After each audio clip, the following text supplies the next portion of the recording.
What's good? Just Twitch. We've had quite the sellout night tonight on stream, and I'm gonna do something I usually wouldn't do. You guys might know me overall as a positive person, positive force in the community, and I'm gonna talk about what I hate in the Yu-Gi-Oh community. And we're doing a little tipsy rant here on stream. We have open chat, and you thought maybe the meta players would be exempt from this. Don't send any hate to anybody you see on screen, by the way. They have nothing to do with my opinions, but basically, there's a lot of things I hate about the Yu-Gi-Oh community that, in a nutshell, might apply outwards to other communities, but also feel somewhat specific to me that I just growingly detest, that I don't like when I see it. I call it out sometimes when I see it, whenever I see somebody do these sort of things. So let's just start with the meta players. The betrayal, the House of Champs, the guy with the dubski, the guy whose roommate won 4 events. What could the meta players be doing wrong? Well,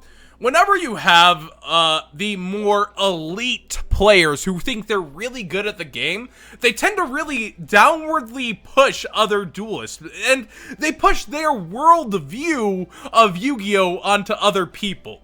And I really hate when this happens. They push that you're not having fun unless you're winning. You know, why would Yu-Gi-Oh be fun at all if you're not winning? They don't really have an outward look on the game to where people can enjoy the game unless they're playing competitively, because their fun from the game comes from getting with friends in a car, going on a road trip, taking a regional real seriously, and they're missing that little bit that you can still get in the car with your friends. You can still go to a regional, you can make a day out of it, and not have to have the goal of winning the event. You can play a fun prank kids deck and just try to get your invite with it.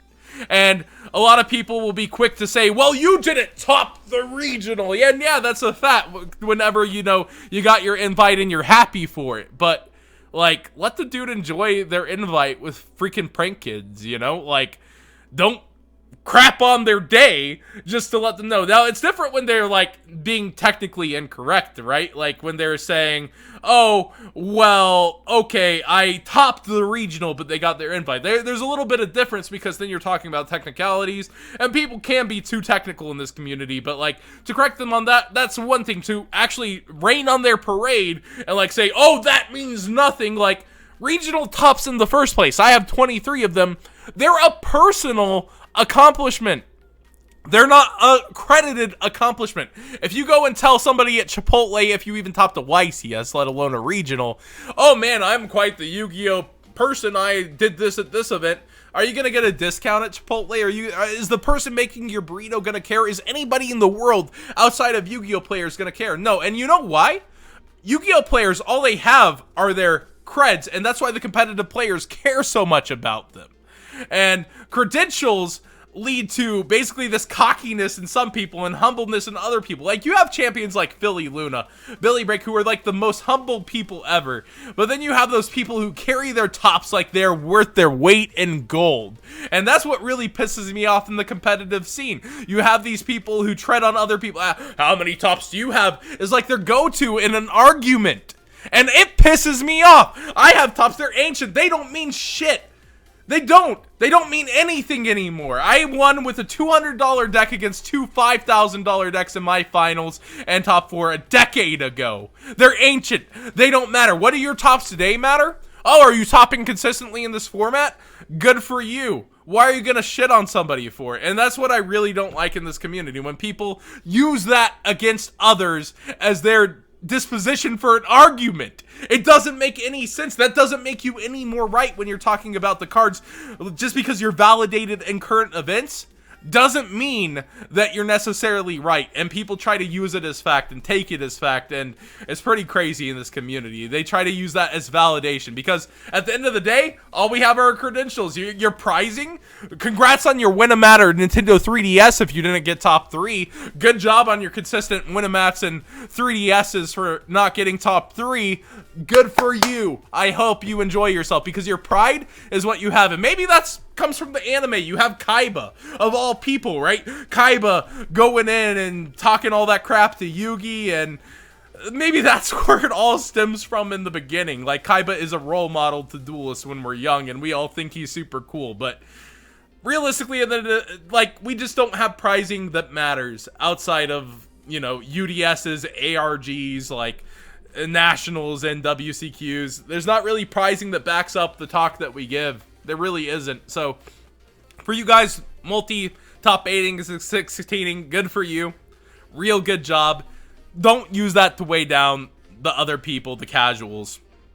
Don't do that. Now, casuals, you thought you were scotch-free. Let's go over and view some custom cards, shall we?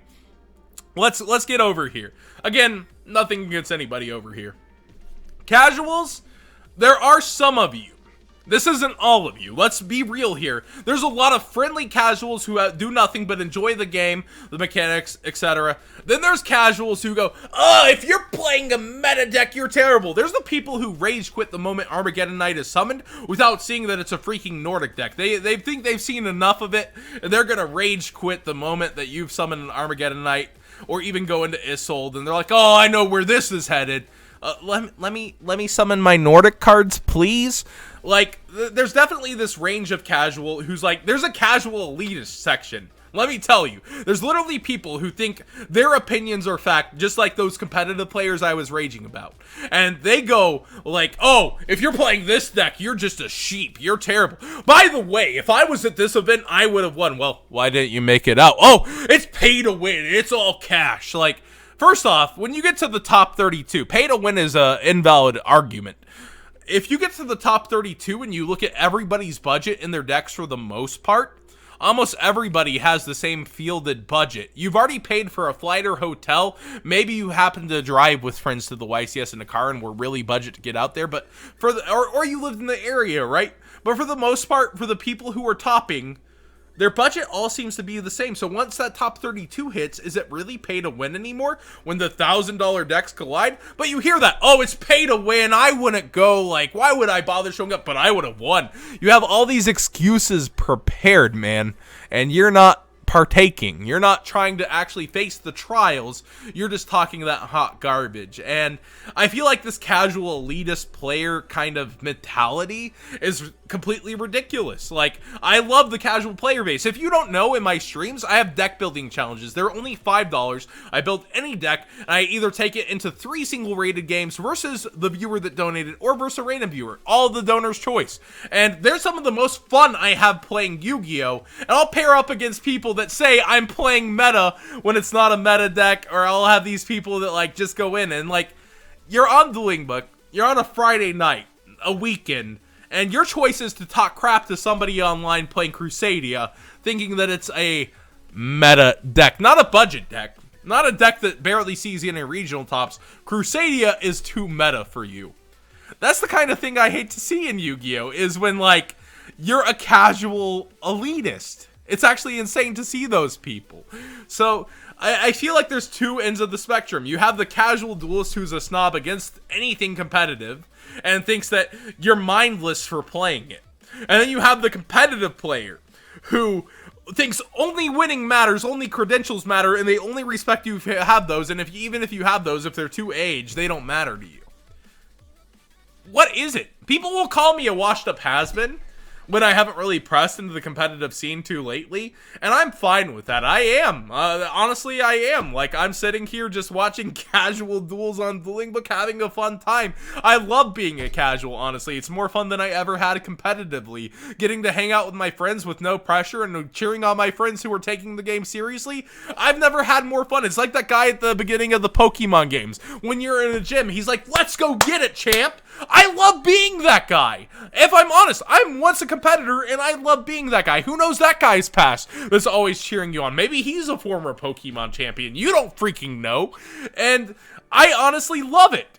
Yet there's people who will crap on you for it. There's people people that are never beens that will call you a has-been.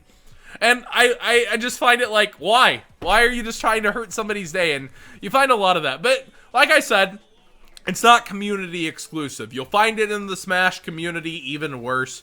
You'll find it in other gaming communities. And it's all about just that weird flex, but okay. That flex that, you know, I did this. Oh, good for you. Like, it doesn't matter. Or, I never did this because I don't have the money, but if I did. And there's just these two ends of the spectrum between the casual and competitive community that I consistently find, like, you just need to take a chill pill, relax, and get with your friends and have a good time. Like, maybe the friends part is the hardest part for you. Maybe it's all the friends we made along the way that matters, right?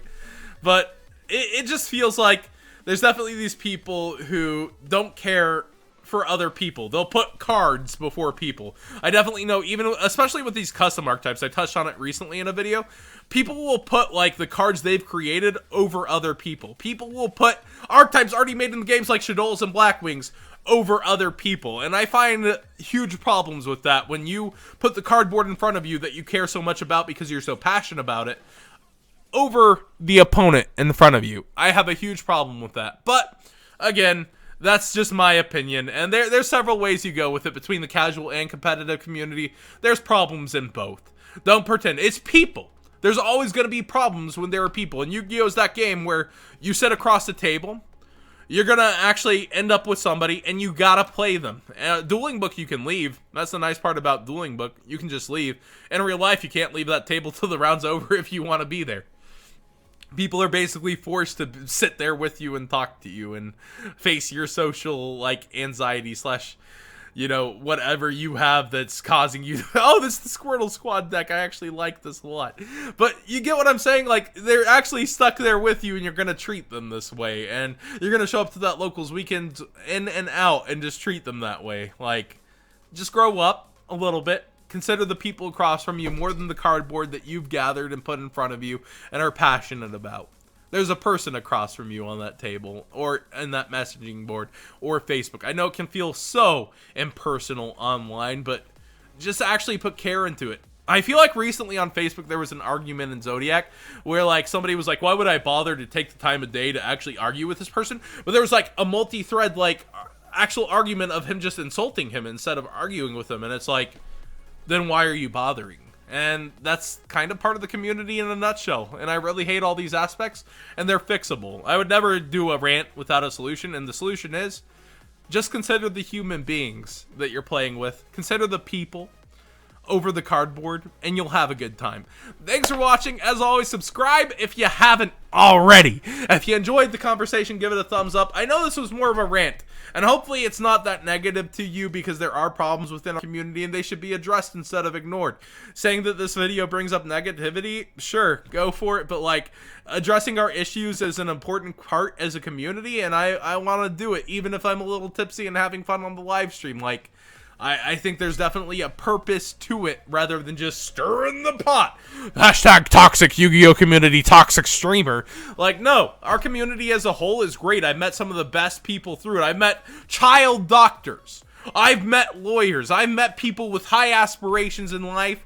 And I definitely think there's amazing people in our community as a whole. It's a loud vocal minority on both sides that gives a bad image to both. And, that's just how it's gonna be. The vocal minority is always seeming to be the representation to the other side because that's who they run into and have bad memories of.